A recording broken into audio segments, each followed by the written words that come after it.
meus irmãos, a graça e a paz do nosso Senhor Jesus.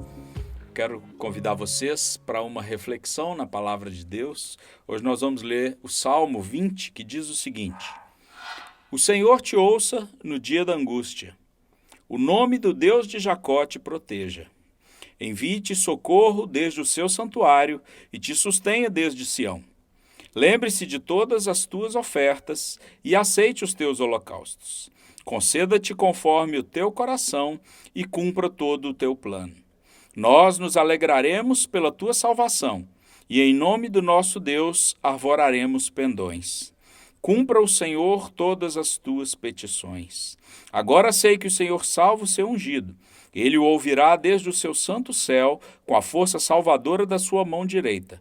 Uns confiam em carros, outros em cavalos, mas nós faremos menção do nome do Senhor, nosso Deus.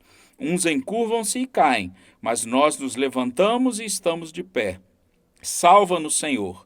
Ouça-nos, ó Rei, quando clamarmos. Amém? Esse é um salmo muito bonito, eu gosto muito dele. E é um salmo que fala muito com a gente, né? O primeiro aspecto aí do Senhor nos ouvir no dia da angústia. Que o Senhor te ouça no dia da angústia. Olha que coisa interessante. Quando nós estamos angustiados, quando nós estamos deprimidos, quando nós estamos sofrendo, tudo que a gente quer às vezes é alguém que nos ouça. É alguém que fale conosco, que nos dê uma palavra de conforto, uma palavra de consolo. Então o salmista diz que o Senhor te ouça no dia da angústia. Como nós precisamos ser ouvidos? E eu gosto muito quando a Bíblia fala que o Senhor inclina os seus ouvidos até nós. Ou seja, Ele não é indiferente com as circunstâncias que nós passamos. Ele não é indiferente aos nossos problemas, Ele não é indiferente à nossa dor. Por isso Ele enviou o Espírito Santo Consolador de Deus para nos consolar, para confortar e consolar os nossos corações. O Salmo também diz: envie-te socorro. Deus não apenas ouve o nosso clamor. Deus não apenas ouve a nossa angústia. Ele também nos envia o seu socorro. Além dele ser aquele que nos ouve, aquele que nos aconselha, ele é aquele que nos acode na hora de dificuldade. Ele é aquele que envia os seus anjos, aquele que envia pessoas para nos socorrer. Ele envia o auxílio, ele não nos abandona.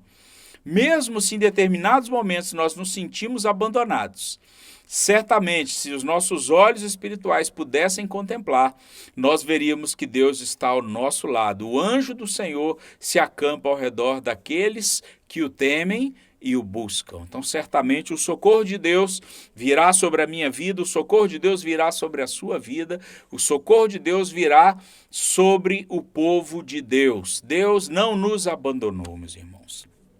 O salmista também diz que Deus se lembre das suas ofertas. Deus não é homem para ser ingrato. Deus se lembra das nossas boas obras, Deus se lembra da nossa misericórdia, Deus se lembra do amor que nós devotamos a Ele, às pessoas, Deus se lembra da bondade com que nós agimos com os outros, Deus se lembra de tudo que nós ofertamos a Ele. Agora é curioso que em relação ao nosso pecado, quando nós nos arrependemos, a palavra diz que Deus se esquece dos nossos pecados.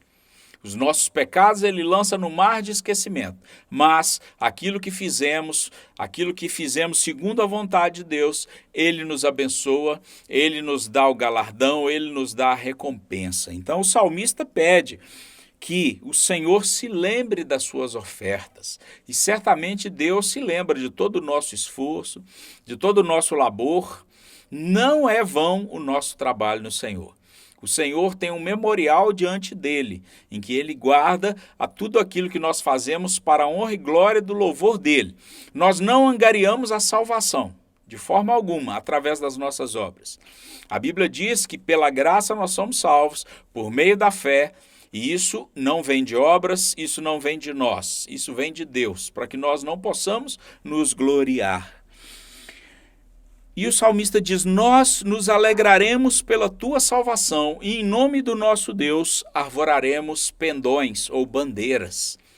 Quão grande alegria quando um time nosso ganha um campeonato e a gente pega a bandeira do time e começa a andar pelas ruas, é mais ou menos isso. Nós temos uma tão grande salvação em Deus. Nós temos motivos para adorar a Deus, para cultuar a Deus, para bendizer o nome do Senhor, por tudo que Ele tem feito por nós. Em determinada época, um homem muito rico tinha uma esposa e uma filhinha muito novinha. E o casarão que ele morava pegou fogo. E o fogo se alastrou pelas cortinas, e o fogo se alastrou pelos forros da casa, e o forro se alastrou pelos móveis de madeira. E aquele homem, quando chegou em casa e viu a casa pegando fogo, ele entrou e, passando pelos quartos, ele pegou a esposa dele, ele conseguiu socorrer a filha dele também, e os três saíram ilesos. Mas o fogo foi se alastrando e foi se alastrando e alastrando. Os bombeiros tentaram apagar o fogo e não conseguiram. Aí um dos bombeiros, voltando-se para aquele homem, disse: olha, o senhor perdeu tudo que tinha? Aquele homem olhou para sua esposa, olhou para sua filha e respondeu àquele bombeiro: eu não perdi absolutamente nada. Tudo o que eu tenho está aqui. Ele sabia o valor da vida, o valor que a esposa tinha, o valor que a filha tinha. Então ele sabia que bens materiais podem ser tomados, mas o mais precioso lhe foi garantido, que é a vida da sua família. Meus irmãos, podem tomar os seus bens, podem tomar tudo que você tem, você pode ser mandado embora, você pode perder os seus direitos, podem tirar até a sua vida. Mas se tem uma coisa que nós devemos nos alegrar e que ninguém alcança, é a sua salvação. A nossa salvação está escondida em Cristo. A nossa salvação foi cravada na cruz, lá no alto, onde ninguém alcança. O salmista e o rei Davi, salmista Davi e rei Davi, ele concluiu: eu tomarei o cálice da salvação. Só isso pode alegrar o meu coração. Nós nos alegraremos pela sua salvação. Que bênção, meu irmão, que bênção. Se esperarmos em Cristo só nessa vida, nós somos mais que miseráveis, assim diz o apóstolo Paulo. No entanto, nós esperamos em Deus nessa vida e esperamos em Deus numa vida eterna. Ninguém pode nos roubar a alegria da salvação. Infelizmente, às vezes a gente entrega. Infelizmente, nós olhamos às vezes as circunstâncias ao nosso redor e perdemos a alegria, às vezes até a alegria de viver. Porque nós temos colocado como prioridade nas nossas vidas aquilo que não é prioridade. Aquilo que não é bem, riqueza diante de Deus. São riquezas diante dos homens, riquezas dessa terra.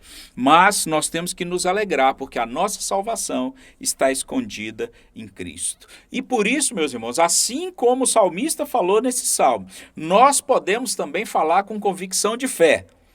Uns confiam em carros, outros confiam em cavalos. Mas nós faremos menção do Senhor nosso Deus. Uns encurvam-se e caem, mas nós levantamos e nos colocamos de pé. Confiar em carros, confiar em cavalos. Isso é uma linguagem militar, porque naquela época as guerras se faziam dessa forma, com cavalos e carros de guerra, em que os guerreiros ficavam e ali eles jogavam flecha, ali eles guerreavam. Ou seja, algumas pessoas confiam na força do seu próprio braço. Algumas pessoas confiam nos seus próprios bens, naquilo que eles possuem. Muitos confiam na sua própria inteligência, na sua própria sabedoria. Mas nós não. Nós confiamos no Senhor, o nosso Deus.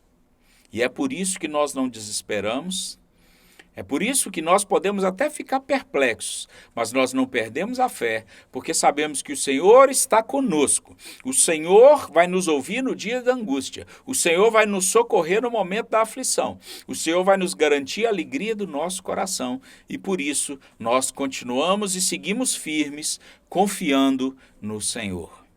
Que Deus te abençoe, no nome do nosso Senhor Jesus. Amém.